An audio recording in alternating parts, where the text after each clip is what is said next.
Здравствуйте! В прямом эфире новости в студии Алмажана Манкильдинова. Сурдоперевод Оксана Отечка. Коротко о главном на сегодня.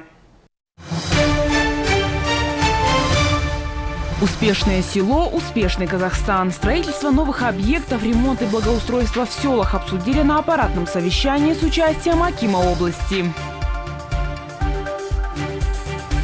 Обогащая историю и традиции народа, с деятельностью представителей Кустанайской ассамблеи народа Казахстана ознакомился советник президента Малик Отарбаев.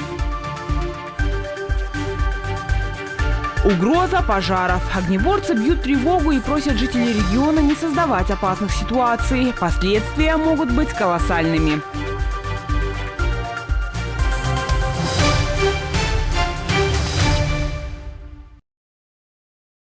Глава государства наградил казахстанцев за героизм во время паводков. В Акурде состоялось торжественное награждение граждан, активно участвовавших в противопаводковых мероприятиях. Глава государства выступил на торжественной церемонии по случаю награждения граждан страны, активно участвовавших в противопаводковых мероприятиях.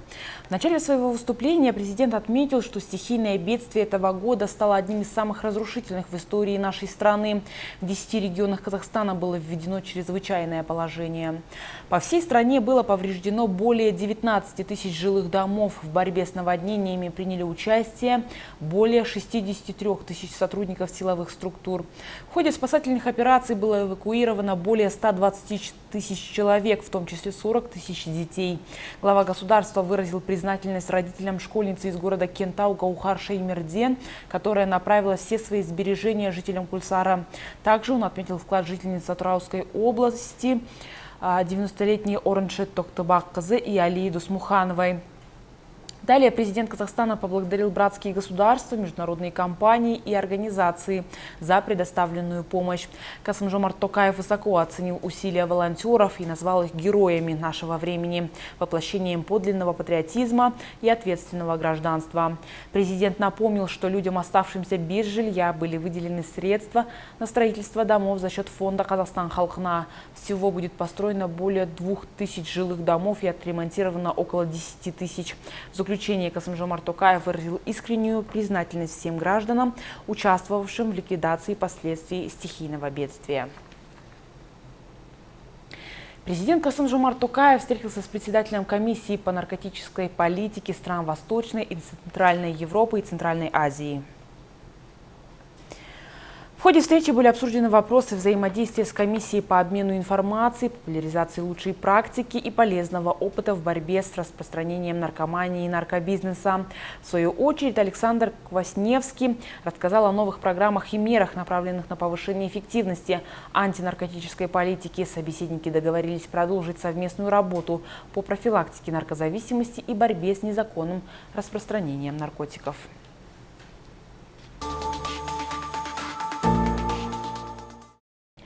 Советник президента республики Малик Отарбаев посетил корпоративный университет компании «Алюр». Там он ознакомился с учебными программами центра и встретился со студентами. Кроме того, Малик Отарбаев побывал в Кустанайском колледже автомобильного транспорта. Подробности в следующем материале. Советник президента в регионе провел ряд встреч. Одним из объектов, где побывал Малик Отарбаев, корпоративный университет компании «Алюр». Здесь ему рассказали о достижениях и новых целях образовательного процесса. По словам специалистов, компания сотрудничает с университетами и колледжами страны. Молодые кадры проходят практику на современных производственных площадках. Впервые открыто направление, как образовательная программа по автомобилестроению. Еще такого тоже не было. Есть машиностроение, технология машиностроения, здесь прям по автомобилестроению. Ну и, конечно, такие программы, как «Ментор», это вот когда мы прям руководителей подразделений закрепляем за группами, это тоже очень эффективное и важное. Что еще хочется сказать? Студенты, которые у нас приходят на практику, работают, на них распространяется социальный пакет, в который входит проезд бесплатный, питание, то есть вот эти социальные все пакеты, которые существуют для персонала, также распространяются. Производственная мощность завода – 127 тысяч автомобилей в год. Динамичное развитие этой сферы напрямую связано с подготовкой высококвалифицированных кадров. Поэтому главная задача компании – это помощь в разработке образовательных программ. Такой кейс они готовы предоставить колледжам и университетам. В 2022 году мы создали инженерную школу. Как раз инженерная школа направлена на то, чтобы интегрироваться с образованием, наукой, и образование и науку интегрировать в производство. Далее советнику президента в колледже автомобильного транспорта показали внутренний мир механизмов. Некоторые детали машин преподаватели изготавливают сами. Для них важно наглядно продемонстрировать студентам работу сложных конструкций. Все переключается, все работает. Цвета покрасили, чтобы проще было доступно. Желтое – это везде одна деталь. Зеленое – это другая. И вот посмотрите, это все, это своими руками. Есть и современные аналоги деталей машин. Их предоставляют местные заводы-производители. Экскурсия продолжилась в разных учебных классах. Все они укомплектованы современным оборудованием, где будущие специалисты практикуют свои навыки. Айдана Папанина, Олег Сытник, телеканал Кустанай.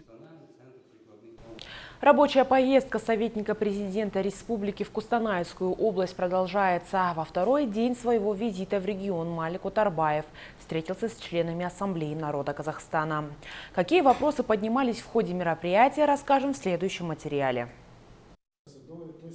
Тем, что поднимают члены Ассамблеи народа Казахстана на встрече с советником президента, немало. Однако основной является расширение сферы применения государственного языка. Напомним, что в ходе третьего заседания Национального Курултая глава государства отметил, что лучший путь к дальнейшему поступательному развитию языка лежит через просвещение. Сейчас молодежь у нас, которые, конечно, родились в годы независимости, они все хорошо владеют сейчас государственным языком. Потому что они понимают, что будущее за государственным языком.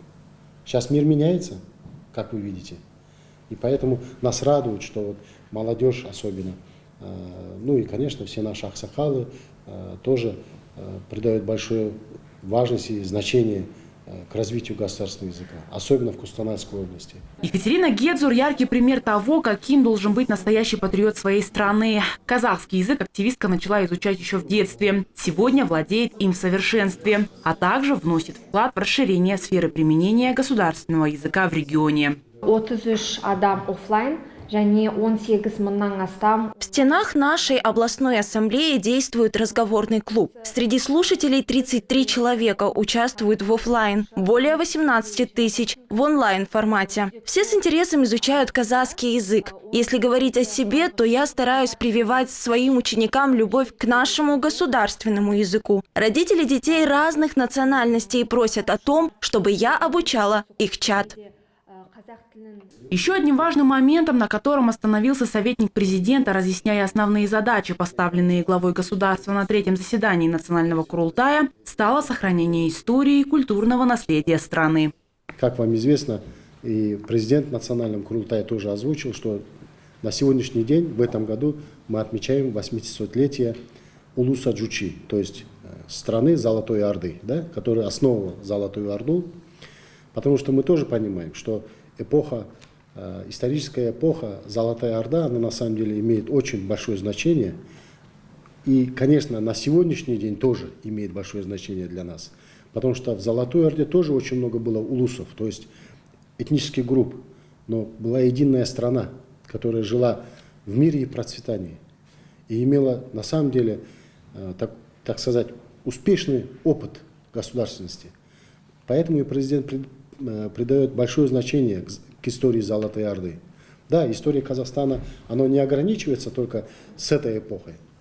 Оно имеет начало с сахских времен. Как сообщил в ходе Национального Курултая глава государства, ведется планомерная работа по написанию новой академической истории Казахстана в 7 томах. В этом проекте задействованы более 250 ученых, в том числе 60 иностранных специалистов. В издании периода Улуса Жошы будет посвящен отдельный том. Алмажана Манкельдинова, Алексей Руденко, телеканал Кустанай.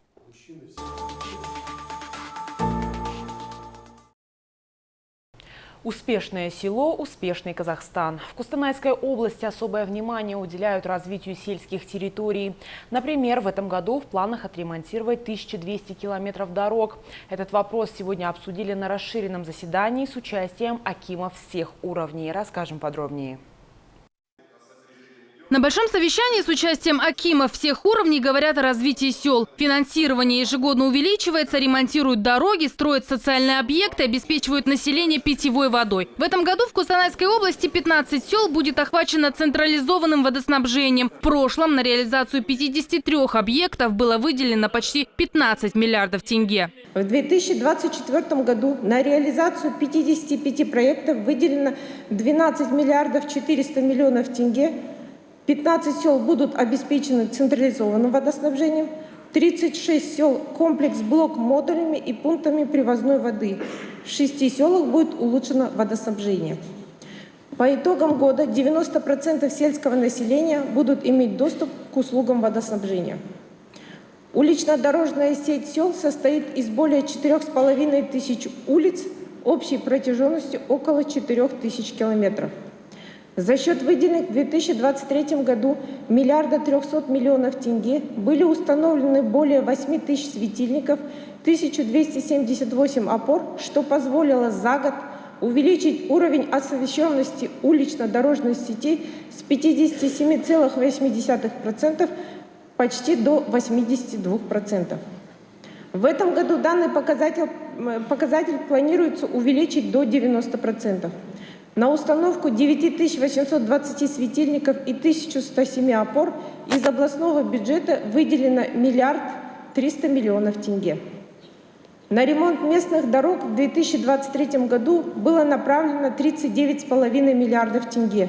Отремонтировано 533 километра дорог, а также 203 участка улиц. В селах региона ведется строительство сельских амбулаторий и фельдшерско-акушерских пунктов в рамках национального проекта «Модернизация сельского здравоохранения». Всего на этот год запланирован 21 объект. В прошлом ввели в эксплуатацию 4. Растет финансирование по программе «Ауыл ел БСГ». Деньги вкладываются в самые разные направления – от строительства спортивных объектов до ремонта проселочных дорог.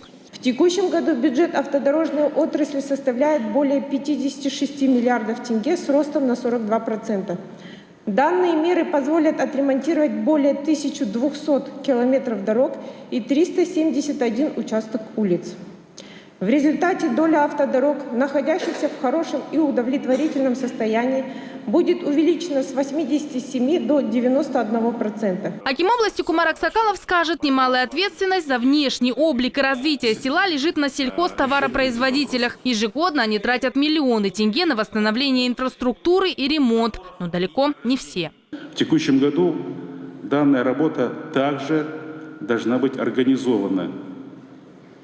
Необходимо собрать общественность, жителей села, бизнес, работающий на территории сельского округа, взять каждому на себя определенные обязательства и работать в течение летнего периода.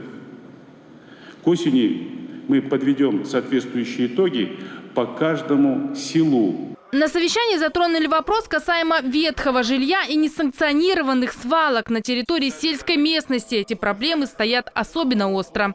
Акимам всех уровней поручаю до конца года провести масштабную работу по благоустройству. Помимо сноса существующих заброшенных ветхих строений, необходимо проводить работу по тем объектам, которые находятся в чьей-то собственности. Здесь механизм достаточно простой. Предупреждаем, уведомляем, говорим о том, что под этим зданием земля остается за вами, пожалуйста, хотите оставить, предлагаем убрать. Не хочет сам убирать, пусть дает согласие на то, чтобы убрало государство. Земля пусть остается у собственника, не вопрос. Огромная работа ведется в рамках республиканской акции «Таза Казахстан». В регионе было высажено более 50 тысяч деревьев, очищено 40 рек и озер. Ликвидировано свыше 130 стихийных свалок. Любовь Облачкина, Диар Ахмечин, телеканал Костанай. Госкорпорация «Правительство для граждан» стала единым провайдером по предоставлению всех видов государственных услуг, а такие понятия, как паспортный стол, домовая книга, госавтоинспекция и многие другие незаметно канули в лету. О том, какие можно получить услуги в Центре обслуживания населения, напомнили специалисты. В Центры обслуживания населения ежедневно обращаются тысячи граждан. Благодаря тому, что многие виды услуг доступны в электронном формате, очереди в цонах заметно сократились. К примеру, чтобы прописать или выписать человека, не обязательно выходить из дома. Достаточно иметь электронно-цифровую подпись, которую, кстати, можно также получить в режиме онлайн. Непосредственно в нашем зоне, расположенном по улице Таулисызык, 46, ежедневно обслуживается до 1000 человек. Самыми популярными услугами являются это получение электронной цифровой подписи. Хоть данная услуга сейчас доступна онлайн, но к нам все равно обращаются. Затем на секторе самообслуживания очень много услугополучателей именно за такими справками, как справка с психдиспансера, с наркодиспансера, потом справки о количестве прописываемых жильцов, очень востребованная сейчас. Сейчас у нас сезон паспортов еще. Очень тоже много людей обращаются за паспортами. Одна из самых популярных услуг – сделка купли-продажи. В ЦОН можно прийти как с готовым договором, так и без него. Специалист госкорпорации поможет его составить. Главное при себе иметь весь список необходимых документов. На сегодняшний день совершать договора купли-продажи можно через Центр обслуживания населения. Если вы хотите вдруг продать либо купить какую-то недвижимость, вы можете прийти в ЦОН. Срок изготовления 1 рабочий день. Стоимость услуг зависит от сложности работ. От 8500 до 12500. Таким образом, многие услуги и возможности для жителей позволяют существенно сэкономить свои расходы в несколько раз при получении государственных услуг. Все, что для этого нужно, обратиться в ЦОН. К слову, в Кустанайской области их 24. Айнура Муканова, Родион Бабич, телеканал Кустанай. Сроки рассмотрения заявлений граждан и качество работы под контролем. В регионе, как и в целом в Казахстане, продолжает действовать система ЕУЭТНЭШ. Посредством электронного заявления граждане могут обратиться с жалобой, просьбой или пожеланием. С чем чаще всего обращаются кустанайцы, обсудили за круглым столом представители Департамента комитета по правовой статистике. С июля 2021 года система ЕУЭТНЭШ стала неотъемлемой частью работы в оказании государственных услуг. Электронная система предназначена для повышения прозрачности и эффективности, поскольку на портале можно полностью отслеживать, на каком этапе в том или ином госоргане находится заявка. История рассмотрения полностью сохраняется в системе. Только за истекший период департаментом установлено свыше сотни различных нарушений, среди которых превышение сроков рассмотрения и перенаправления обращений, нерегистрация обращений, некачественное рассмотрение, волокита, искажение статистических данных и другие. Наша область стремительно теряет изначальную позицию лидеров. Комитет завершил оценку и выставил МИО нашей области 52,68 балла, что соответствует уже 15-му месту в рейтинге областей.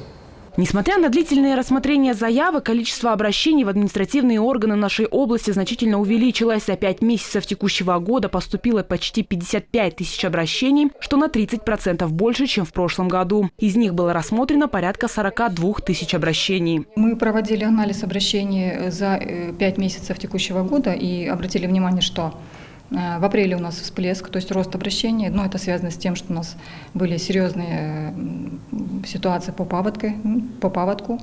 То есть рост обращений связан с тем, что люди подавали заявления на возмещение ущерба и на выплату материального пособия. К слову, если специалисты государственных органов по какой-либо причине не смогли помочь заявителю, отказ должен быть официально обоснован. Алмажана Манкельдинова, Людмила Рудакова, Алексей Руденко, телеканал Кустанай. Внимание! Пожароопасный период. В целях сохранения лесного фонда на территории Кустанайской области сотрудники Департамента по чрезвычайным ситуациям активно проводят профилактическую работу по предотвращению лесных и степных пожаров. Огнеборцы проводят встречи с населением, раздают предупреждающие памятки и листки, устанавливают запрещающие знаки. Каковы итоги проделанной работы и насколько область готова противостоять стихии, расскажет Маргарита Иванова. С наступлением лета риск возникновения пожаров возрастает в разы. Как правило, в этот период происходит несанкционированное сжигание сухой травы, мусора и камыша. Опасность таких загораний заключается в том, что огонь с большой скоростью распространяется по сушняку и угрожает уничтожением строений, находящихся на его пути, а также переходу пожара на близлежащие лесные массивы. Чтобы не допустить возникновения чрезвычайной ситуации, утвержден план действий по предупреждению и ликвидации лесных и степных пожаров. На территории области функционирует 44 пожарных поста местных исполнительных органов, которые обеспечивают противопожарной защитой 127 населенных пунктов. В городах и районах созданы 106 мобильных групп из числа сотрудников органов гражданской защиты, местной полицейской службы, местных исполнительных органов и лесных учреждений.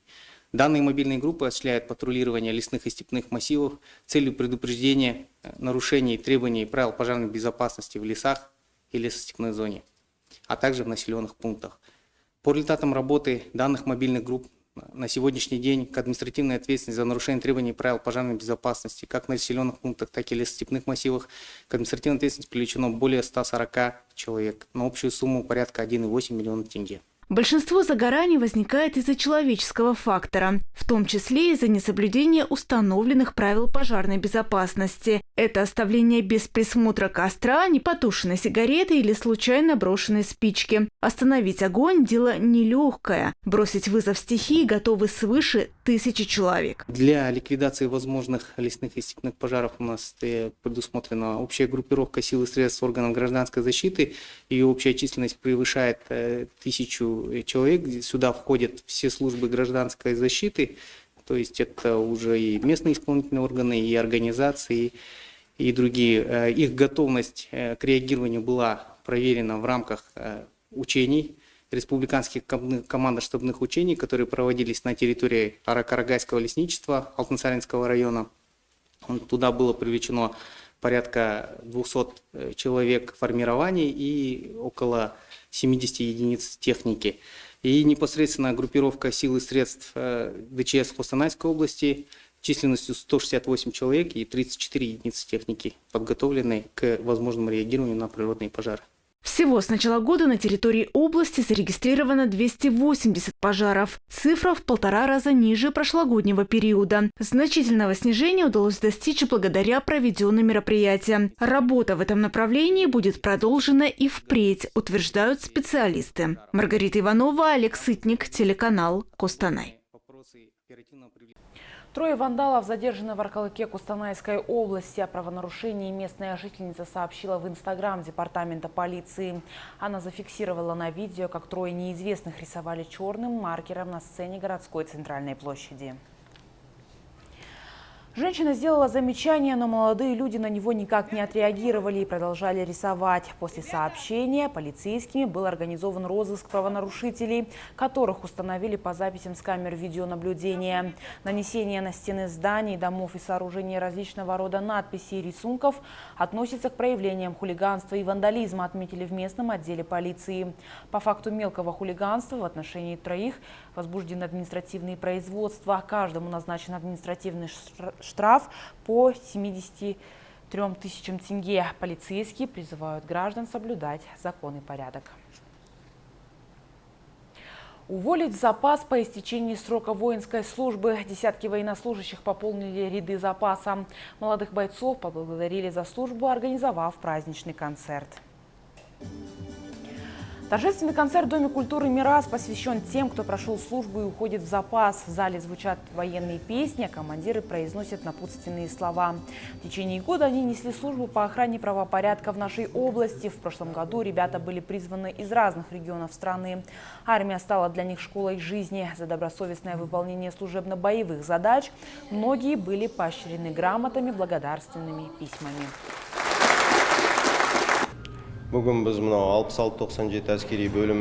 Многочисленные тренировки, отработка навыков рукопашного боя, обращение с разным видом оружия, выполнение боевых задач. Этим были наполнены будни военнослужащих. Молодые бойцы также участвовали в ликвидации последствий паводка, а также в ряде других мероприятий. С поставленными задачами они справились на отлично. К этому часу все. До встречи.